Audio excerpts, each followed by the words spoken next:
6 мина од повредените во страшната сообраќајка кога автобус излета од автопатот Скопје Титово и се преврте близу селото Ласкарци. Се уште се во критична состојба. Тие се на интензивна нега во клиничкиот центар и во градската општа болница 8 септември. Состојбата пак на неколкумина од останатите со тешки повреди во текот на ноќта се подобрила. Дел од нив е и 15-годишното момче кој е најмладиот патник што се превезувал со автобусот. Почнува да се возобновува функцијата на внатрешните органи за варење. За жал, се уште е лоша здравствената состојба на неколкумина тешко повредени.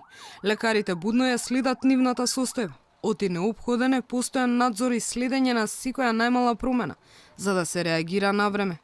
Еден од пациентите кој што е на респиратор покажува знаци за будење, меѓутоа се уште е седиран, додека другиот состојбата е не променет и двајцата се со уредни витални параметри. Состојбата на младата 19-годишна девојка на која лекарите мораа да ја ампутираат ногата е лоша. Таа е на клиниката за анестезија, реанимација и интензивно лекување, заедно со уште двајца пациенти.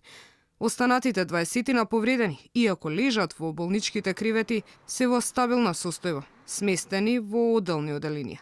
Чекаат повредите да заздрават, за да можат да заминат дома, кај нивните најблиски.